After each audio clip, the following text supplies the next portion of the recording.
Committee on the Social Security, Youth Support and Work Focus Amendment Bill is resumed. Members, before the dinner break we were debating clauses 1 to 3 and the Honourable Paula Bennett has the call. She has just under 4 minutes remaining. Thank you, Mr Chairman. Mr Chairman, before the break we were talking about data information sharing, and Member Ms Ardern had raised it as a concern that how were we going to share that information with MOE, did we know what information, did we have the systems in place? I think that was the kind of thrust of where she was at.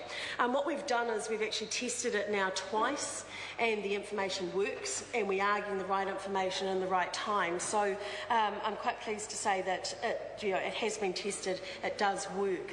The reason we have changed some of that commencement date is around that testing. Also, we've now got to go through third reading and order in council, and we wanted to make sure that those who were going to have those sorts of changes also had a reasonable amount of time and notice of being written to so that they could actually get them through. Mr Chairman, the title of this bill absolutely does sum up where it is, and it's around youth support and it is around a work focus. I have heard some things in the debate this evening in particular around that work focus being punitive and that people can lose benefits if they don't find jobs and things like that. That is not true. All we are asking is that people are available for work and that there is a new work preparation. So around that title, having that work focus is actually fair. It's already in place, as we know. So it's in place for those whose youngest child is 6 and moving it to your youngest child being 5 for part-time work. There's also been some questions around the length of time and the hours that someone can work. We have given more flexibility there. We had cases where we could see that with that work focus it was quite ridiculous that someone that was working 10 or 11 or 12 hours, perhaps doing 2 shifts, was still being work tested, and that wasn't counted as such by the department, and they were kind of being hassled a little. And I didn't think that was right, actually. If it was a few hours either side, there should be that level of flexibility. For it to be economically viable, I can tell you that at 10 hours you are getting more money. At the end of the day, for those particularly on the DPB, the abatement's at 30%. That means on top of working for families and accommodation supplements and others that they get, they are financially better off. Also at 20 hours, one can just about pretty much go off the benefit. And by the time you add in accommodation supplements, that actually about 40% of those that get accommodation supplements are not on welfare. They are those in work, fully in work and off the benefit completely. So at 20 hours there is a little gap in there, and there's a gap of about anything from 17, 18, 19 hours where you're not substantially better off.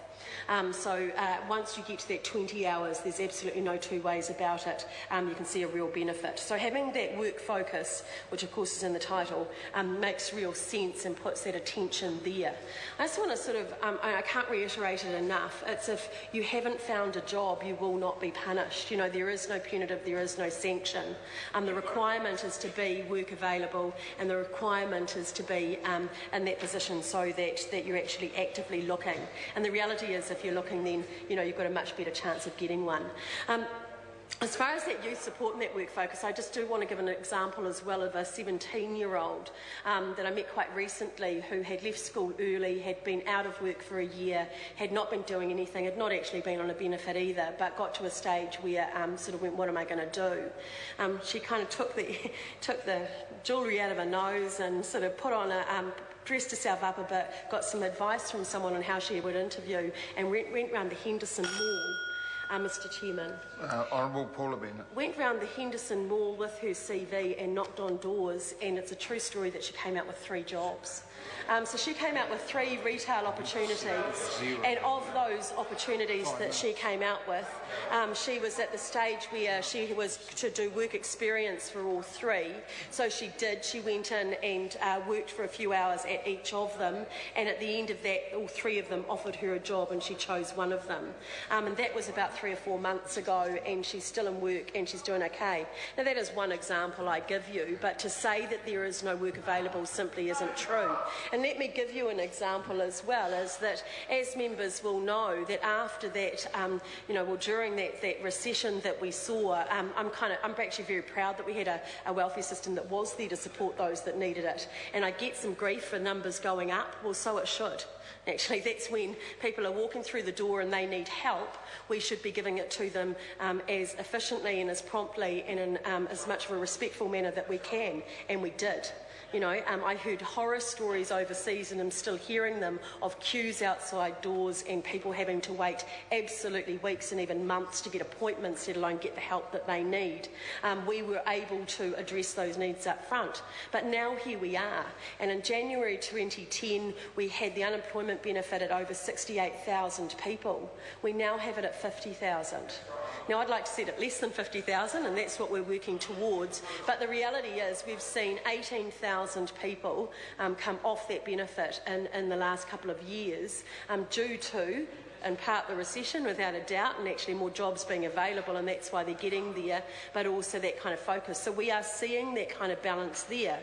And I think to throw up your hands and just say there are not opportunities for people, when really, by putting the right support around them and also giving them the right kinds of incentives and putting obligations in, there is absolutely no doubt, and all evidence points to, that you will get better results for people and they will have better opportunities. You are financially better off whether you're in part-time work or whether or not you're in full-time work. But I end on also saying that part-time work is also quite a great confidence builder. There are those that have been either out of work forever or out of work for a short time, and actually getting a part-time job of 1 or 2 shifts a week, if it might be, whether that be in retail, or we recently just placed 63 people off the benefit and into a call centre in Auckland. Guys, 63 people off benefit and into a call centre in Auckland, and for all of them, and it's all different shifts and everything else, some will be part-time, most of them are full-time, but I tell you what, I bet their confidence grows and that next job comes along, or that opportunity to get ahead in that job, and they will do that. When it comes to the commencement, we've got some that are happening as on the 20th of August when it comes to the youth package, others coming through in October, which just makes sense to stage that through. But Bill number 2 is on its way as well, which will see fundamental changes and get us towards that next change. Williams, CO. Mr. Chairman, I don't think the